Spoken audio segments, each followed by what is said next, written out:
జహీరాబాద్ నియోజకవర్గంలోని 13,000 ఎకరాల పట్టా భూమిని వక్ఫ్ బోర్డులో చేర్చడం దారుణమని, వాటిని రైతులకు తిరిగి అప్పగించాలని మాజీ ఎమ్మెల్యే దివంగత పి నరసింహారెడ్డి తనయుడు రైతు హక్కుల సాధన సమితి కన్వీనర్ వెంకటేశ్వర్ రెడ్డి అన్నారు. బాధిత రైతులతో కలిసి ఆయన మీడియాతో మాట్లాడారు. తాత ముత్తాతల కాలం నుంచి సంక్రమించిన తమ పట్టా భూములను 2001లో వక్ఫ్ బోర్డులో చేర్చి ఎవరికీ తెలియకుండా జాగ్రత్త పడ్డారని, 90% రైతులు 5 ఎకరాల్లోపు ఉన్నవారే ఉన్నారని ఆవేదన చెందారు. 1953 సెత్వార్లో, 1954, 55 కాస్టాపానీలో కూడా తమ భూములే అని రికార్డులో చూపుతుంటే, కాస్రాపానీలో కూడా తమ భూములే అని రికార్డులో చూపుతుంటే వక్ఫ్ బోర్డు తమవని అనడంలో అర్థం లేదన్నారు.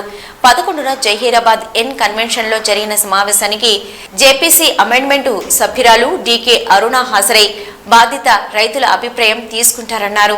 భూములపై రుణాలు లభించక వాటిని అమ్ముకోలేక దిక్కుతోచని స్థితిలో సత్వార్ గ్రామంలో పలువురు రైతులు గుండె ఆగిపోయిందని సొసైటీ చైర్మన్ చంద్రశేఖర్ రెడ్డి చెప్పారు. నమస్కారం. రైతు హక్కుల సాధన సమితి కన్వీనర్ వెంకటేశ్వర్ రెడ్డి, పిచ్చిరాడి గ్రామస్తుని. మాకున్న సమస్య ఏంటి అంటే జహీరాబాద్ డివిజన్లో 13,000 ఎకరాలు వక్ఫ్ బోర్డ్ క్లెయిమ్ చేయడం జరిగింది. అది మొత్తము ఇక్కడ రైతులకు సంబంధించిన వాళ్ళు అనువంశీయంగా వాళ్ళకు వస్తున్న ఆస్తి. ఇది వాళ్ళ తాత ముత్తాతల టైం నుంచి ఈ భూమి వాళ్ళ కబ్జాలోనే ఉంది. వాళ్ళు ఓనర్స్ దానికి 1994 కాస్రా పాని తీసుకున్న తర్వాత సంవత్సరాలలో ఏ పాని చూసినా కూడా రైతులే దానికి ఓనరు. కానీ 2001లో వక్ఫ్ బోర్డ్ ఒక గెజెట్ నోటిఫికేషన్తో వచ్చింది. ఈ మొత్తం 13,000 ఎకరాలు వక్ఫ్ బోర్డ్కి చెందినవి అంటే ప్రకటించడం జరిగింది. కానీ ఆ నోటిఫికేషన్ గురించి రైతులకు 2020 వరకు తెలియకుండా ఉండింది. 2020లో ధరణి వచ్చిన తర్వాత అప్పుడు వాళ్ళకి రైతు బంధు ఆపేసినప్పుడు అప్పుడు తెలిసింది రైతులకు. దాని తర్వాత కొన్ని గ్రామాల్లో నుంచి కోర్టుకు వెళ్ళడం జరిగింది. కోర్టులో స్టే తీసుకొచ్చినారు.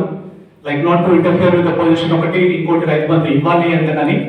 అయితే ఇప్పుడు కొత్తగా సెంట్రల్ గవర్నమెంట్ ఏదైతే వక్ఫ్ సవరణ బిల్ 2024 తీసుకొచ్చిందో అది మాకు చాలా అనుకూలంగా ఉంటుంది. ఆ బిల్ ప్రతి పొలిటికల్ పార్టీ సపోర్ట్ చేయాలి అని కోరుతున్నాము. ఎందుకంటే ఆ బిల్లు వస్తే మాత్రం డెఫినెట్లీ అది మాకు చాలా న్యాయం జరుగుతుంది అంటే ఉన్నంత ఆ బిల్లులో.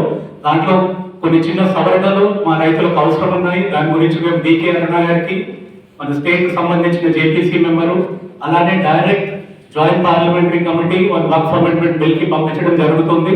ఈ 2-3 రోజుల్లో డీకే అరుణ గారు ఇక్కడ మన జహీరాబాద్కి వస్తున్నారు. ఎల్లుండి అంటే 11 సెప్టెంబర్ నాడు ఆ మీటింగ్కి ప్రతి రైతు ప్రతి గ్రామం నుంచి తగ్గి రావాలా అని కోరుకున్నాము. ఎందుకంటే ఈ సమస్య ఇక్కడితో మొదవాలి, ఎక్కడితేనో ఎండ్ కావాలి. దీన్ని ఇంకా పొడిగించొద్దు, ప్రభుత్వం పొడిగించొద్దు. అలానే వక్ఫ్ బోర్డు కూడా దీన్ని ఇక్కడికే ఎండ్ చేయాలి. ఇవి ఇంకా వాళ్ళ భూములు వస్తాయి, ఇంకొస్తాయి, సంవత్సరానికి ఇంకా కొన్ని భూములు యాడ్ చేస్తూ పోతే రైతులకు చాలా అన్యాయం జరుగుతుంది. ఇటువంటి అన్యాయం జరగకుండా ప్రభుత్వంది బాధ్యత, రాష్ట్ర ప్రభుత్వంది, ప్రతి పొలిటికల్ పార్టీలు కూడా బాధ్యత. ఈ బిల్లులో మేమేమైతే చేంజెస్ కోరుతున్నామో మాకు కావాల్సినవి 3 ఇంపార్టెంట్ ఉన్నాయి. ఒకటి, కలెక్టర్ పరిధిలో ఉండాలి. వక్ఫ్ భూమా కావాలంటే డిసైడ్ చేయడానికి ట్రిబ్యునల్ కి ఎటువంటి హక్కు ఉండొద్దు. రైతు భూమి గురించి డిసిషన్ తీసుకోవడానికి అది కలెక్టర్కే ఉండాలి, లేదంటే సివిల్ కోర్టుకు ఉండాలి. ఇంకొకటి, లిమిటేషన్ యాక్ట్ వక్ఫ్ భూములకు వర్తించాలి. నమస్కారం. Thank you for giving this opportunity.